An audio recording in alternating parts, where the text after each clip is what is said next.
Okay, so for those of you who missed the last one, we are talking about power in this series and the use and abuse thereof.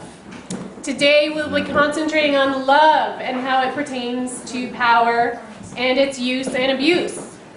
We kind of touched on it a little bit last time because I think undeniably love is the antidote to power. We talked last time about how the etymology of love gets into freedom, right? And so freedom is the opposite of corruption and power that we try to put over other people.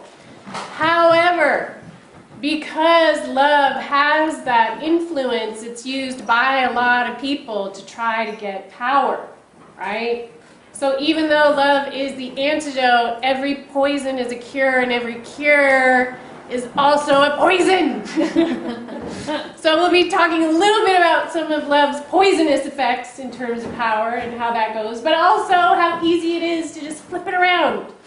Have you guys been fighting a lot with people you love this week? Oh, yes. Oh, yeah. Venus is in Aries, god of war, so that's been going down a lot. I know a lot of people I've talked to are like, God, it's just been like argument after argument. So Venus, as the planet of love, has been in Aries, which is like total fighty town. She kind of riles everybody up, you know? And so I thought it was perfect to be giving this lecture on love and power when Venus is in fact in Aries. Worked out rather nicely that way. And of course, the other thing that's happening is Valentine's Day is coming up. And we're going to talk about Valentine's Day and kind of its deeper esoteric meaning as well. For all of those that are a little sourpussy on Valentine's Day, you'll find out that it has a deep history of sourpussy. So, we'll get into that later, as I know you all want to do.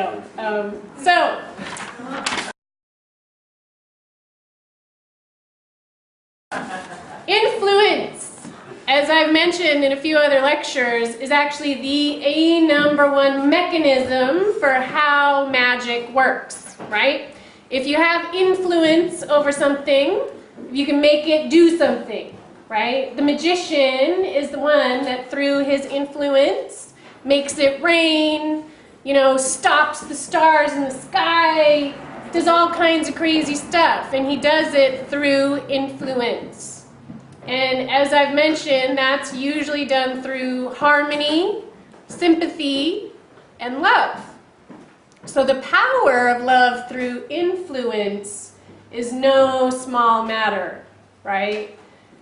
I always like to use this example. Look at how much influence through love Justin Bieber has. These young women are willing to murder Selena Gomez. That is like so black magic sorcery, influence of love and power, you know. That's like such a good example. People are like, oh, you know, what, how can you influence someone through power of love? Justin Bieber, okay? And he doesn't even like have to talk to them. He just whispers his songs into their ear through the radio, right? So I like to use him because that is the most modern example we have when throughout history, of course, the most notorious job of witches is influence over love, right? That was what they would get paid for. A lot of people will still pay witches to influence love. I've had people try to pay me to influence love. And then they get an earful. But it happens a lot. There was a gal who came into my work where I work, and she said that her man was with another woman.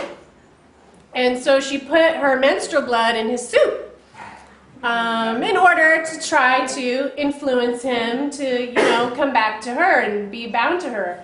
But it didn't quite work. You know, it worked for a little while, and then they were all together again, but then he still went back to the other woman. So she was like, I want to try something a little more intense. Right? More intense than putting your blood in his soup? I don't know. I don't know what else I got for, like, more intense than that. But there is a litany litany of increasing intensities that witches can and have performed in order to influence love and those kind of things. And people forget this is. People will affiliate the witch with being able to hire, you know, to like get a husband, you know, but there's a couple other things that witches would do in terms of love as well. And I have this really good quote. Come on up. Hey, how's it going? I have this really good quote from this book, which is called Witches, Sirens, and Soothsayers. I love that word, soothsayer. And this was from the 17th century, from a medical textbook. And he said that cunning women, which is another word for witch, the cunning women, they were wise women or cunning, took upon them 3 things. The first was to make match and to join the husband and the wife. The second was to be present at the delivery of women. The third was to resolve or tell women whether they were pregnant with child or not. So witches not only did this thing of matchmaking where they would influence love, but they also dealt with the consequences of love, if you will, call it a consequence, which included pregnancy, right? The witch was also the midwife, which would do the delivering. You know, back in the day, they didn't have like a hospital where you could go and give birth. You had to go see the witches. You had to go to the midwives, to the herbalists. And you know what else they would also do, which is something that a lot of people don't know? They would do abortions. They would perform herbal abortions. That was one of their main active duties that a lot of the women shaman would do, and that's something that has gone like very taboo, that ladies don't know that there are actually a lot of herbs you can take that will induce an abortion. Vitamin C, in fact, is an herbal abortive. However, I always caution people, it's not exactly safe to give yourself an abortion, even with herbs, so you don't want to, like, just because I say that, be like, oh, I just take a vitamin C, it's totally cool. That's not what I want that to do at all. But it's important that women understand that performing that is something that has been happening actually since, like, primitive caveman type times, because people have known about these plants since like forever, but nobody talks about them anymore, and women think that their only option is of course to go to a hospital, which since they're defunding Planned Parenthood possibly might not be able to do that anymore. So we might see a little rise in witches happening as they take away some of those rights that we have as ladies to be able to have a safe place to do that. But so, if they're also performing these tasks, this was something that became punishable, right? This was something that became not allowed for witches and women to do because why? Well, the men took it over. And not like the men, like men are terrible, but that is like kind of how it went down. And in fact, midwifery is illegal in some states. You guys know this? Kentucky. Can't be midwife. I know I'm so harsh on Kentucky all the time. Can't be a midwife in Kentucky. It's against the law. That's having a baby with a lady that knows about having babies. You can't do it. So this whole thing with like the witch being able to influence love got to such epic proportions that they demonized it so thoroughly that everyone now only really knows about the ability for the witch to like cast the love spell and influence someone else's behavior, and somehow along the lines all those other things that are caught up in love, because what happens when you love someone erotically? Well, you have sex, usually, right? So then there's all this stuff that happens after you have sex. It's true. And they would also deal with STDs. STDs are something that have been around for a very long time. Before hospitals, back when they would go see the witches for abortions, the witch would also treat for STDs. You guys know, like, that those go way back into, like, Greek and Roman history, and for some reason people think it just happened in, like, the Vietnam War or something. I don't know. But these kind of things affiliated with sex and love have been pretty much going on since sex and love have been going on, right? So somehow it got eradicated in our minds that there was some way to, like, deal with it. But in fact, it was the witches that were the ones that would deal with all of those accoutrements that went along with it. So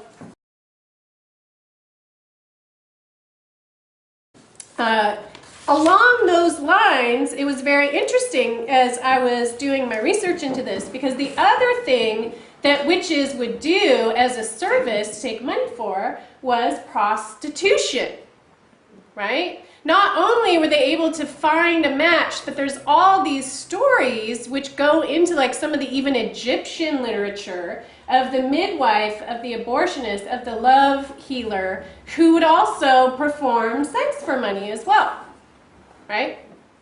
So they were kind of a little potpourri of everything love affiliated. And I was looking up the etymology of the word whore. And, you know, the whore is really something very interesting that, of course, is very taboo. But if you think about the whore and love, I mean, what does a whore do? She pretty much loves everybody, right? That's like her job, is to kind of love everybody. And, you know, they get paid for just loving people that can't get love anywhere else. So the whore is a little bit like a martyr in a lot of ways. And we're going to be getting into the martyr idea too.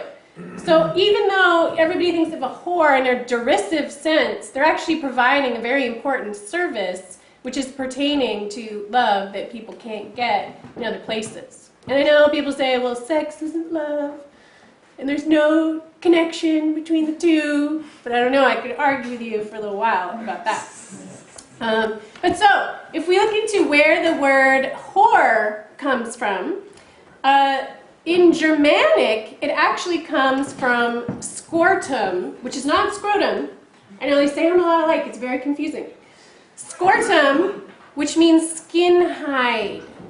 And that skin hide came from she-wolf. So whore comes from she-wolf. And I was like, what? What is that about? And then I start looking up, well, what is the whore she-wolf thing? Here's what I found. It comes from this festival called Lupercalia. Lupercalia is the pagan festival that's February 13th to 15th. Oh my God, it's Valentine's Day. Lupercalia is the celebration of the she-wolf, and it was none other than the she-wolf that raised Romulus and Remus. You guys know that story? No. Let me Google that for you. So Romulus and Remus were these two human babies that were raised by she-wolf. And feral children's stories are some of my really all-time favorite ones. There was a while, do you guys know, like, this is in mythology, and there's some speculation, maybe it was made up, maybe it wasn't, they don't know, although there is some evidence that Romulus and Remus actually existed. But there was a couple years ago where I was on an internet, you know, kind of hole, and I was looking at all these feral children's stories, and there was this Russian feral child that they found. You guys remember this kid? And they got him, and they got him into custody, and they had these pictures of, like, his hands and feet, and his nails were, like, all long, and his toenails were, like, so gnarly, and his face was like, ah. And they had him, and he was captured, and he escaped out of the captivity. They were, like, trying to study him, and, like, you know, they'd given him these, like, clothes, but he kept, like, taking off his clothes, and they couldn't keep the clothes on him. And he took all his clothes off, and he ran off into the woods and escaped. But he'd been raised by wolves. And there's all kinds of these stories where there actually are human babies that are raised by other animals. I mean, that's like the Jungle Book, too. You know, has that whole story. And everyone thinks it's a story. This is actually something that they have evidence of that happens. That's crazy. Like, from the time they're babies, like Romulus and Remus, the most famous statue is they're sucking on the teat of the wolf, right? And the wolf just totally goes ahead and raises them like they're regular, right? That's like crazy love style. A wolf would just eat a baby. They don't care. How many stories in Europe are there of wolves eating babies? Like, so what would make a wolf just not eat those babies? You know, but like them. And then be like, okay, cool, you want to eat? Like, go ahead. You know? It's very interesting. So this whole festival of the Lupercalia, they would, everyone would get naked, of course, pagan, and then they would run around in the village and they would slap all the women's bellies. And it was like a good sign to become fertile and be able to get pregnant. Everyone would just run around slapping each other on the belly, like high five, but like belly high five. To try and like, I guess like activate, like, let's get a baby in there, you know? So the whole thing was a fertility rite. It was a fertility festival based around this lady wolf that raised some human babies. And that's where we get the word whore. So, whore did what? Whore, the she-wolf, actually sacrificed her own body in order to save the lives of these children. Oh, now it gets interesting, right? Because all of a sudden, now it's a sacrificial act and not something that is evil or derisive, but in fact, she gave her whole body so that these infants could live, right? Willingly. Willing, sacrificial act of the flesh, right? Now, I know certainly there's plenty of prostitutes you could argue, is it willing, you know, because they get forced by circumstance. But I just like that idea of the whore as the one who is sacrificing her body to give love to other people. I think it's very interesting. And a lot of prostitutes do it also so they can have money for their children, right? She-wolf style. So that's very important to remember as well.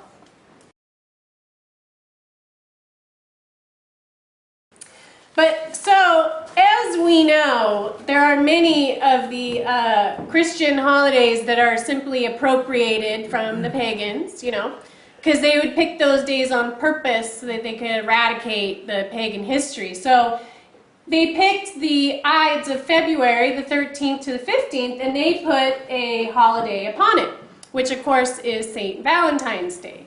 And do you guys know anything about St. Valentine? A little bit? No? Nobody goes to Sunday school and magic school, huh? That's good.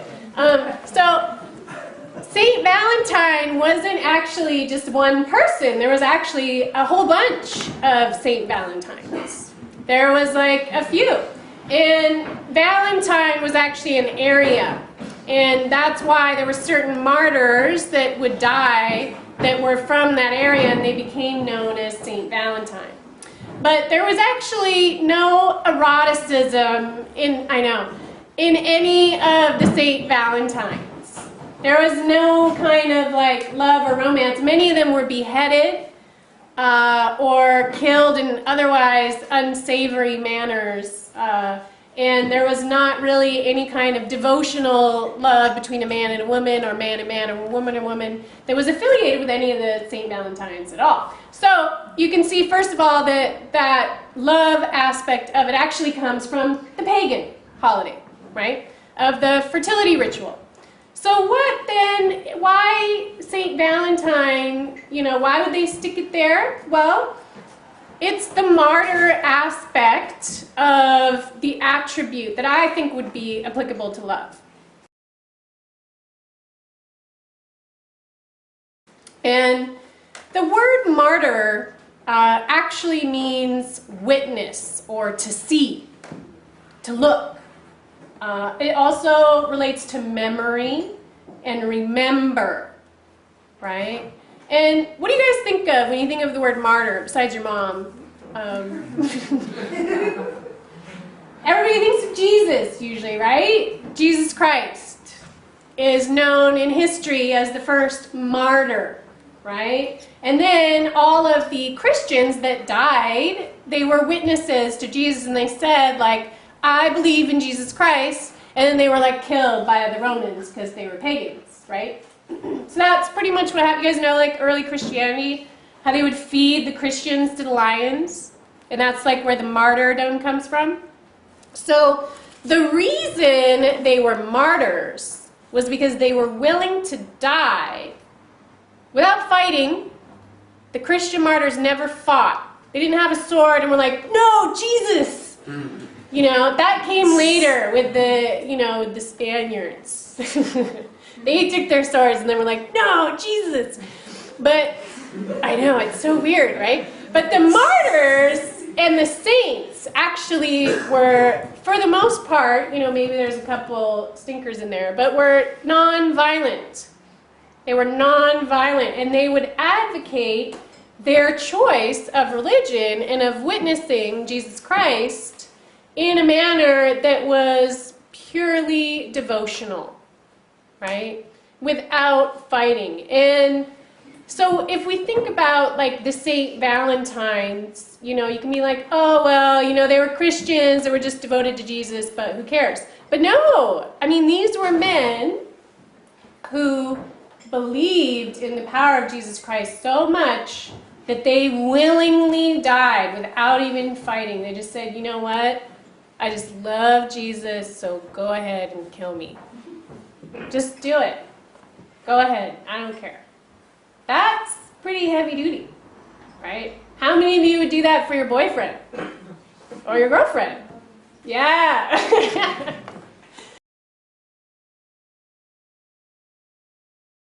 So, I mean, that becomes a pretty heavy thing to think about, this whole idea of the martyr and the influence of love. And it kind of goes back to, of course, Justin Bieber.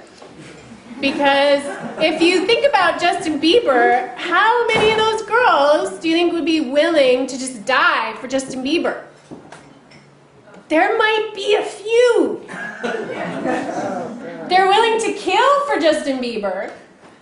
So you guys know, like, Selena Gomez got attacked so gnarly. Do you see those pictures of her face? Like, they are so under the influence of love for Justin Bieber that they'll just, like, they'll do anything. They don't care. They're crazy. Right? And that, when you think about that power of the martyr, of the influence of love, of devotion, how far that can go, when you'll just, like, sit down and die, that is a powerful, influential force, right? Now you guys see why witches started getting a little bit of flack, right? They're the ones in control of the love.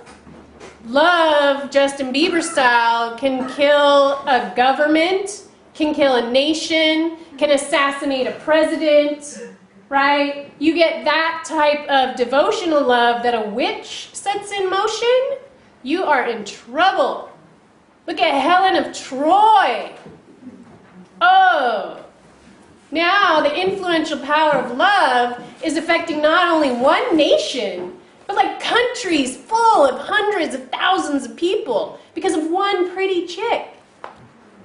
That's crazy, right? That's not even like religious love. That's just sexual love, right? For like hundreds of thousands of people to be influenced in that manner by a single individual, right? So who has the power and control of the love? That becomes a big deal, right? So people start seeking this power and control over love. Like, how am I gonna get control of love so I can get this effect with this person? And of course, the witch would make her money because people would want to control the love of another person, like the woman who put her blood in her fellow's soup.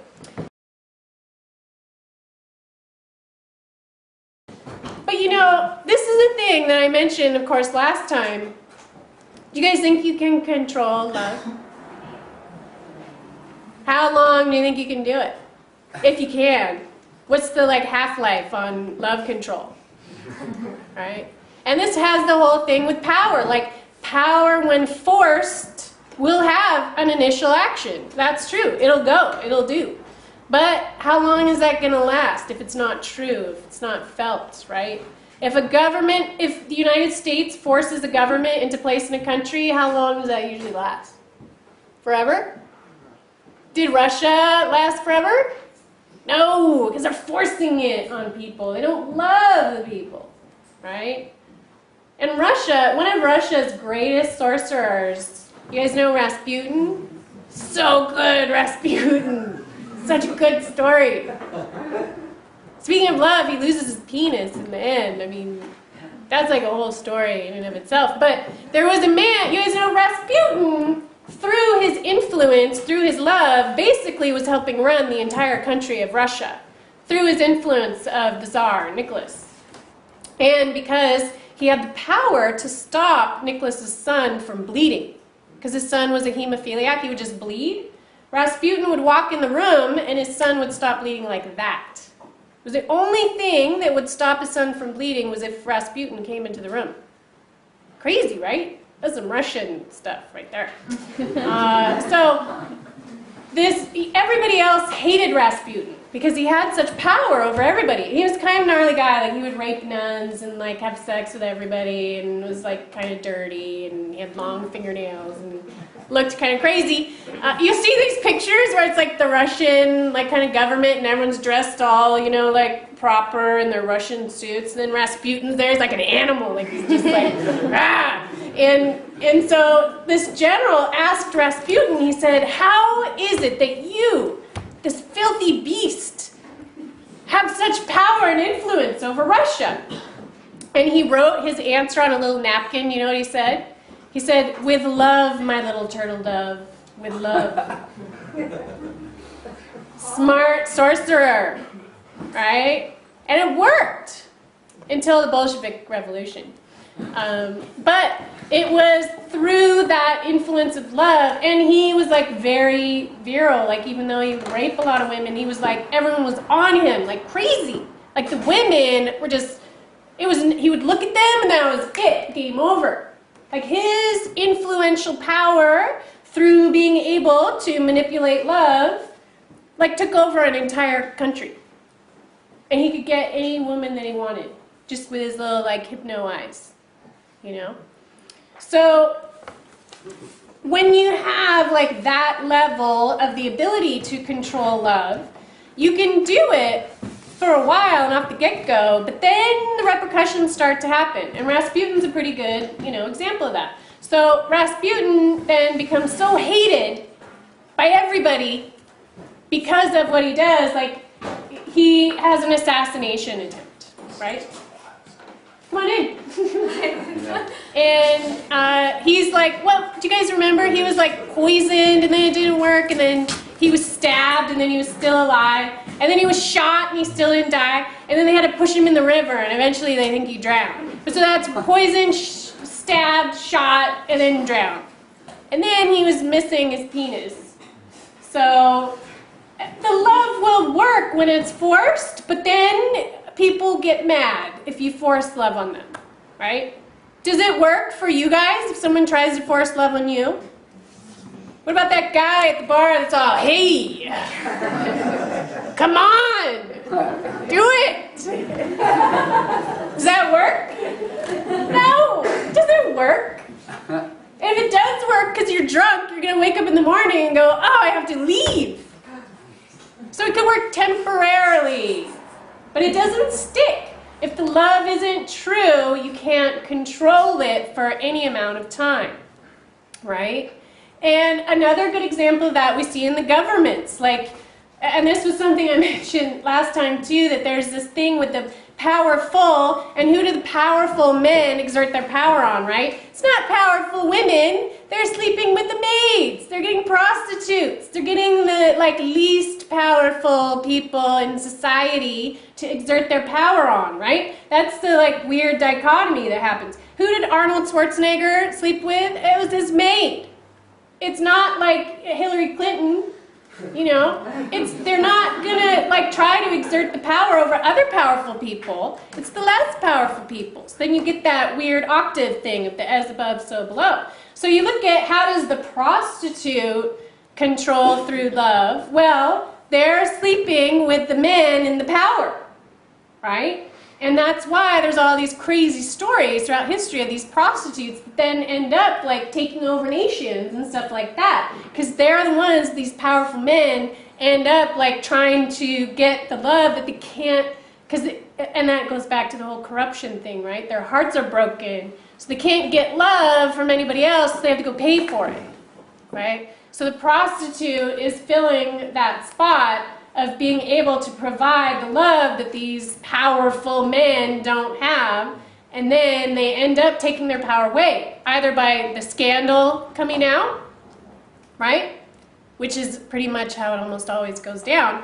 The scandal comes out, and then you see the girl with the big fake boobs, and then like that's it. It's kaput for the guy, right? It's like every time. It's ridiculous, you know? So that ability to control through love goes way back down, even in the most unassuming people that you wouldn't think have power. If they have love, if they have sex, you can get a lot of power that way, right? Even if you got no money, you got nothing else, you got that, you're in, right? Temporarily until people start to catch on, right? And then you gotta run. Gotta make a little run for it.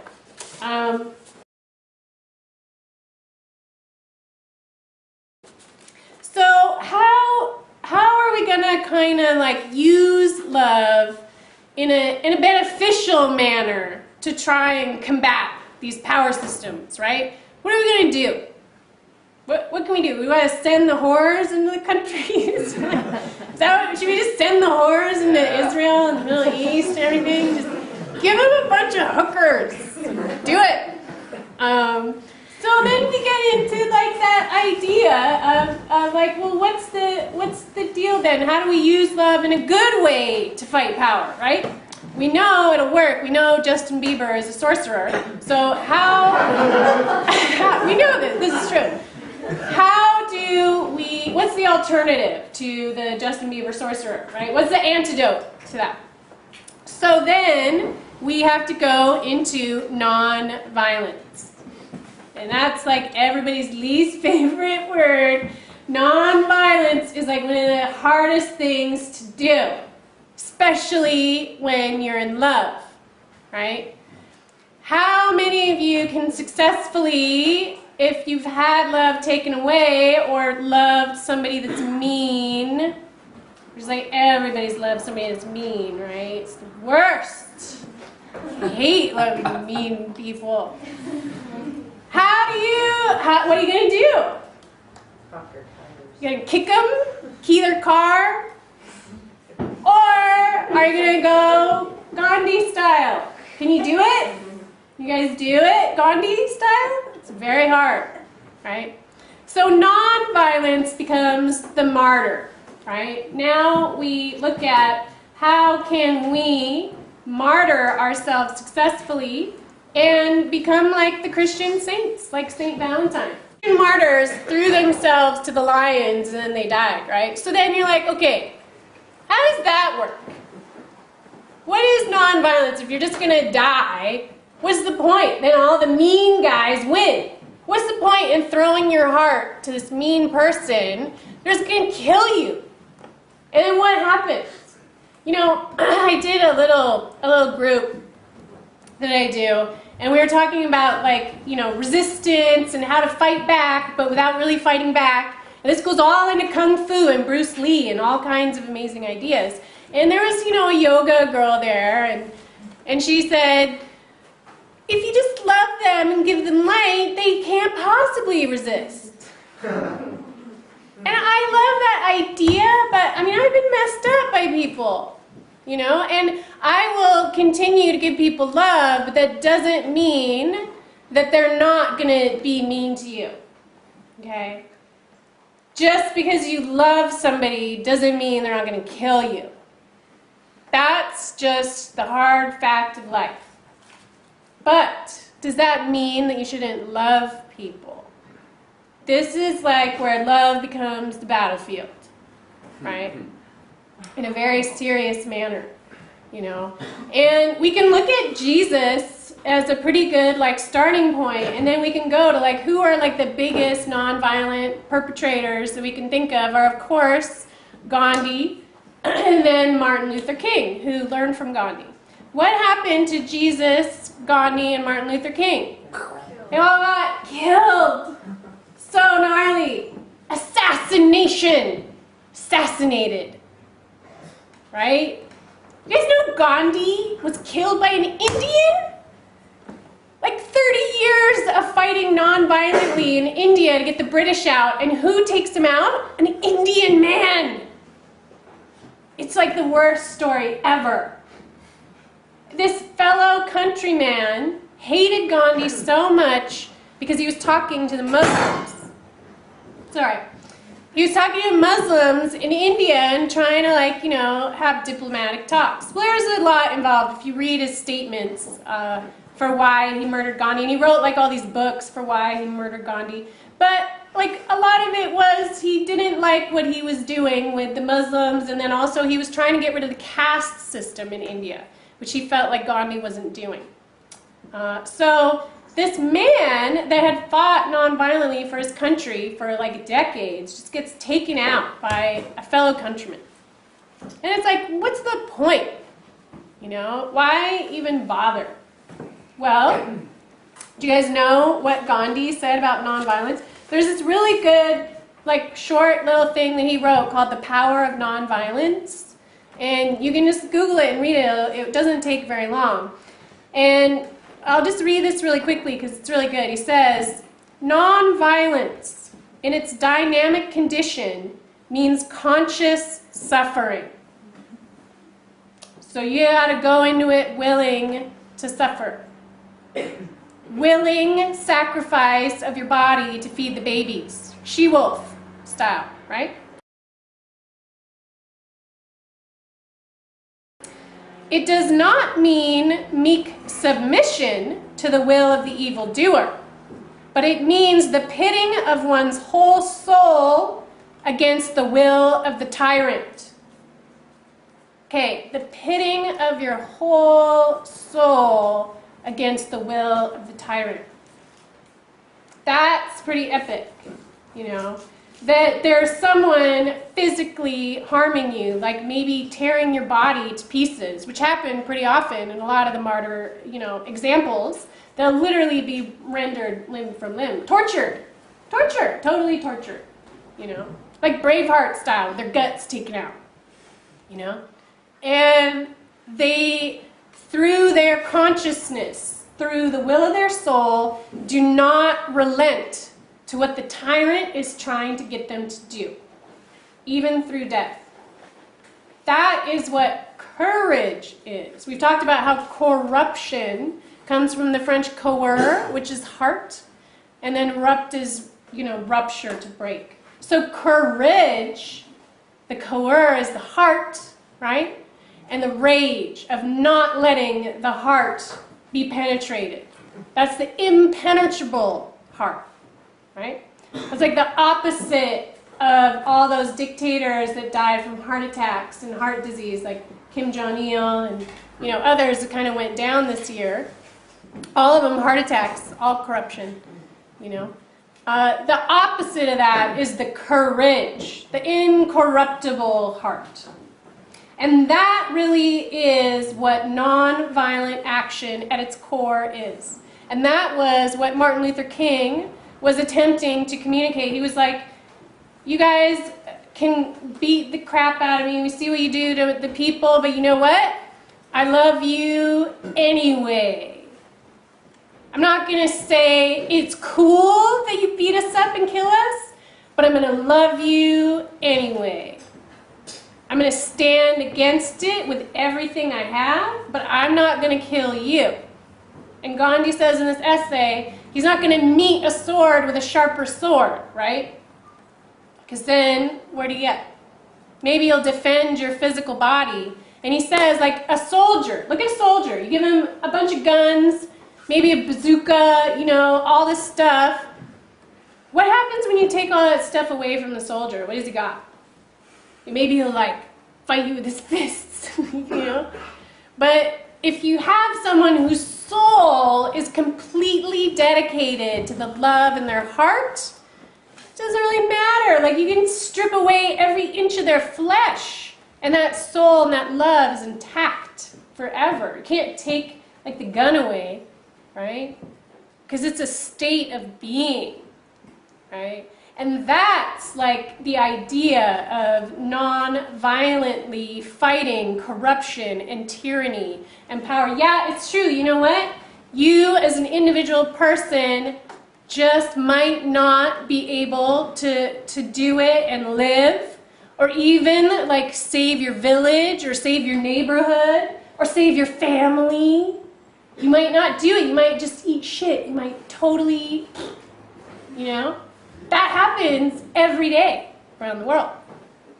You know, I know we're kind of spoiled here, but even in LA, I'm sure it's happening somewhere right now. Right now. A few places, probably, right? So, what is the point? One of the things Gandhi said is that action of standing up, that courage, infiltrates in such a long-lasting, penetrating manner that the influence extends over not just a single person, but over lifetimes, right? Lifetimes. What is like every story you guys hear? Hero stories, courage stories, fighting against tyrants. If there weren't those stories, there would be like no books, no Hollywood, no nothing. What are the stories that we remember that we want to tell our kids? They're the stories that have penetrated because somebody stood up for something that they loved, for something they believed in. And those things people see when that happens. And I know Jesus is such a good example of that. Look at Jesus' influence. Bigger than Bieber. Right? The influence of those witnesses, those martyrs that witnessed Jesus, they said, oh my God, he just totally willingly died for love, died for God. That is rad. Right? And then those witnesses were like, you know what? I just saw something so cool. I don't even care. You can just kill me too. Because it was so good. You can just do it. Like, go ahead, kill me too. But you know what? Jesus' love is going to go forever.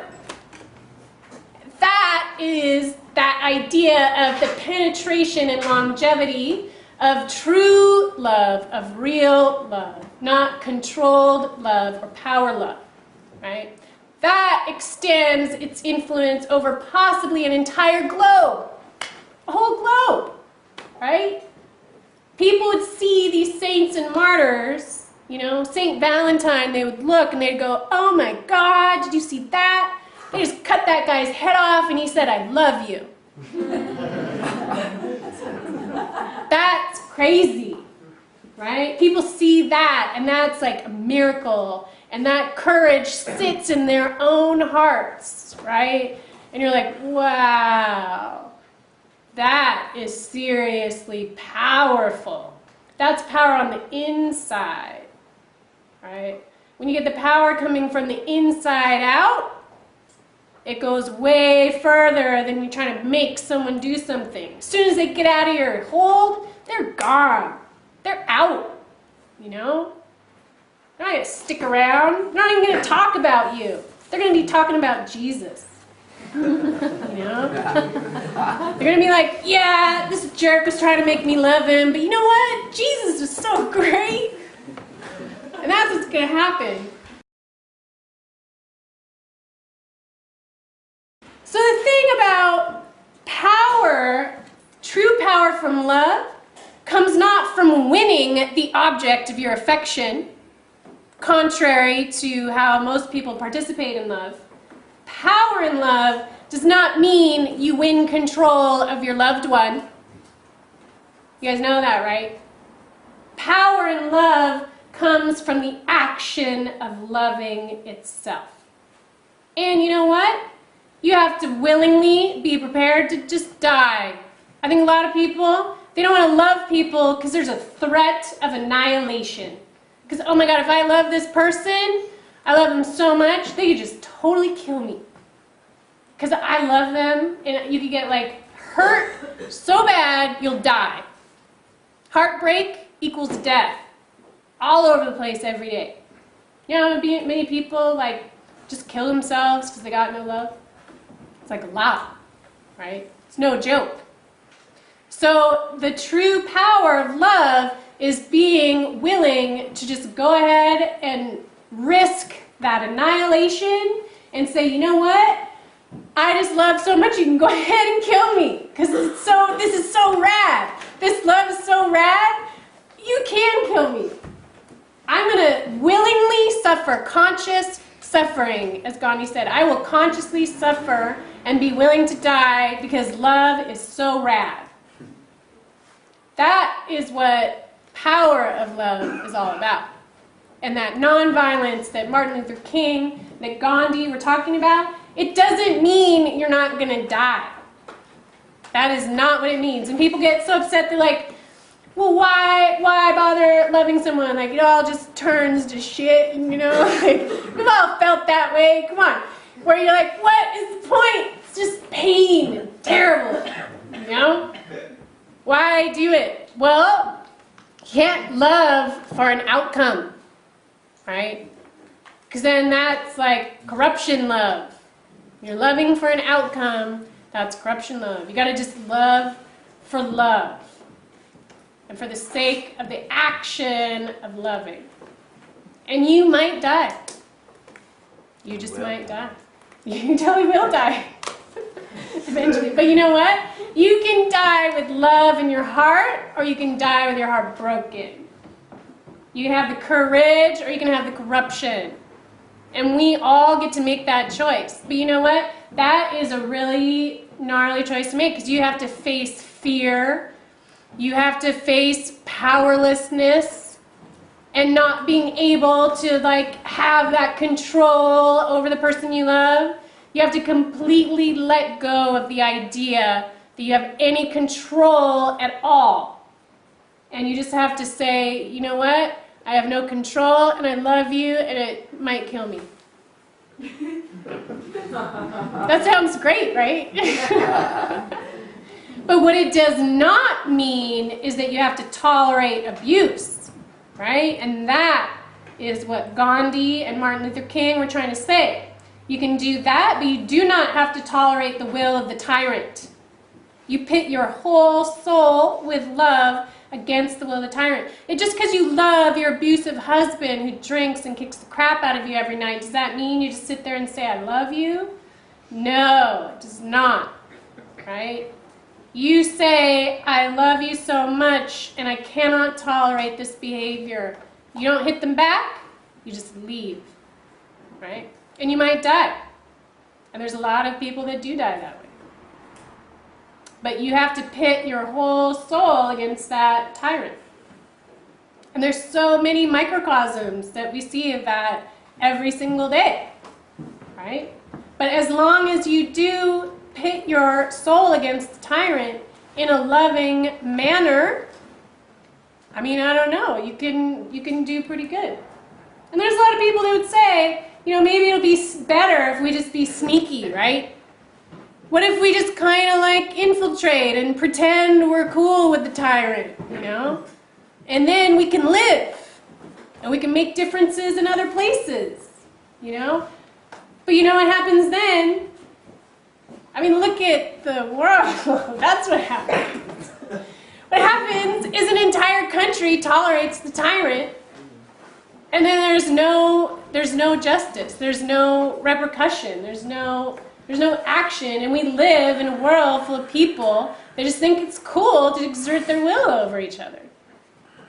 Because everyone's sneaky and they won't pit their whole soul against the will of the tyrant.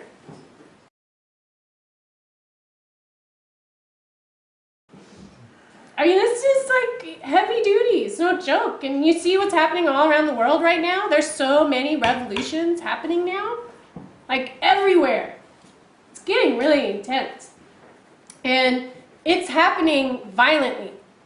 You guys saw it happen like in Egypt, Tunisia, and Greece, and everywhere. Everyone's getting pissed, and they're getting violent, and they're fighting, and then they're getting kickback, right? They're throwing like Molotov cocktails and stuff, and then the armies are coming back with like bigger guns, And they're like trying to get some guns organized, and they're fighting them with the guns, right? Is that working so good? No. I don't know. You gotta like get a little more love worked in there somehow, even though it means you might die in the face of the tyrant, right? Otherwise, we'll keep having these little revolutions that don't go anywhere. The Bolshevik, look at the Bolshevik Revolution. Again, we'll go back to Russia with Rasputin, right? They take out the sorcerer, the Bolsheviks put in like their government. What happens? Russia takes over and like controls everybody. So terrible, right?